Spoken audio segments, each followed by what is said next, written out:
Well, I'm glad I went out to see this movie. It was well crafted, organically diverse, and had a male protagonist. How did this ever get made?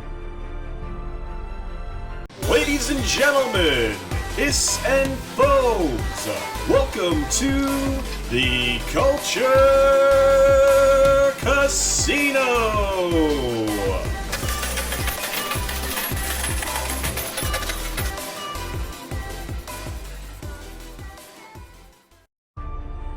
So, while this movie didn't follow along with the original origin story, or the comic story, for that matter, it was still well crafted as an origin story. Since Valiant comics are a lesser known work than the likes of Marvel or DC, this movie is going to fit in nicely in the genre, particularly with the normies.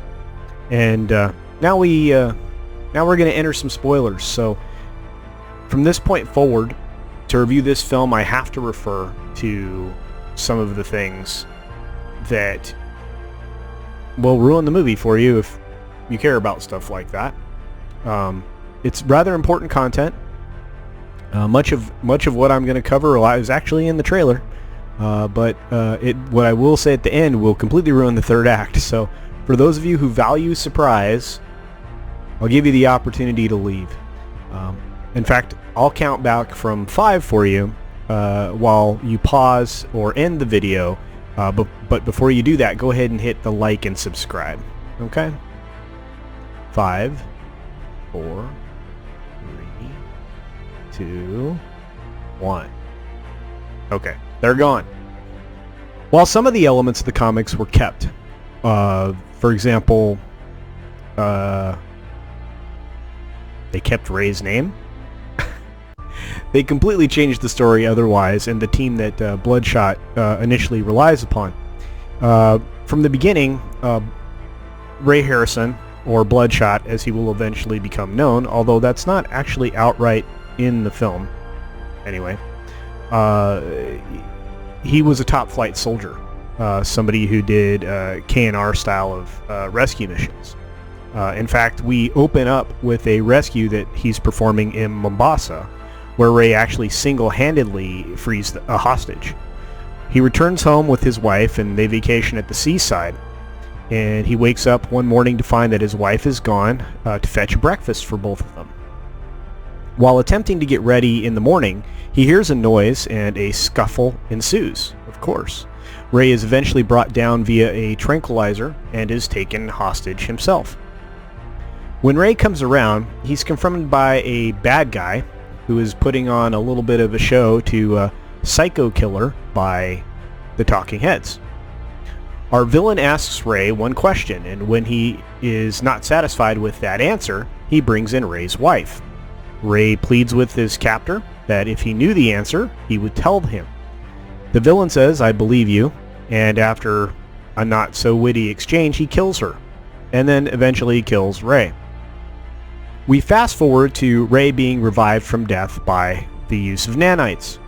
Ray doesn't have any memories, well, not many memories, and he meets up with a team of soldiers who have also been rebuilt in some way. As he works his way through the day and night, his memories are triggered by the same Talking Heads song. Ray makes his way out of RST, a name that differs from the comics at this point. In pursuit of the villain that he has murdered, he uses the ability to access information via his nanites connection to the RST servers, and that's kind of a neat piece of exhibition here. In fact, there is a little bit of dialogue that accompanies it, but it is very well done. It also, because of the way they did it, it's going to limit some plot holes here that could have been easily formed. They'd been really large if they hadn't gone to this effort. But I digress. Ray set up a brilliant ambush and probably one of the most expensive scenes in the whole movie, which I will not ruin it for you. It's absolutely amazing. And ultimately, Ray, at the end of the scene, achieves his goal of killing the villain despite his protests. And then he is brought back to RST by the very team that he'd met just a day before, I guess, maybe, somewhere in there. The second act reveal is that Ray is actually a brainwashed super soldier, and he's being used to assassinate a former team of scientists that actually helped to create him. While this is revealed to Ray by a fellow team member in kind of a rude way, his brain is washed clean again, and a new imprint of the last villain is going to be laid into his memory. It's the actual last of the former scientists that, again, helped create the technology that brought him back. The plot moves forward quickly from there, revealing the motivations and personalities of the other team members, and the actual villain is revealed to be Dr. Harding, the man who helped bring him back. Ray is sent to eliminate the last threat to Dr. Harding's plan of dominating the tech that was used to create Ray in the first place, and Ray makes his way in to kill this last target, which turns out to be Barris, and it turns out that this whole thing ended up being a trap. Now, while Barris is eliminated, the tech guy that they hired, which we find out later is Wilford Wiggins, actually has created an EMP, and he sets that off, which interrupts Ray's nanites. It kills the electricity and all the communications in the area. Ray is then brought back up by the tech engineer, Wilford Wiggins, via a jump start, almost quite literally. And then Wilford explains to Ray, who sets out, he explains everything to Ray as far as what's been going on. And of course, Ray sets out to attempt to settle the score with Harding, but he makes a stop first to reconnect with his wife. And he has a sudden realization after interacting with her that they hadn't seen each other for 5 years, and that she's moved on and actually has a family, so she wasn't murdered. Ray is then pursued by 2 of his team members who were sent to recover him, and a series of nice action scenes then happen, and it shows everybody's abilities, which is pretty cool. And then BloodShot is eventually brought down via another form of tranquilizer. And this time, obviously, it's an electrical surge of some sort, and then he's returned. Actually, I could be wrong on that. It could have been they had re-established communication with him, and then he essentially passes out. I think that's probably more likely. In the third act, we were racing towards the finish. KT, which is the female protagonist in this film, is sent out to collect Wiggins, the tech guy that revived Ray, which she actually does in a pretty brilliant scene.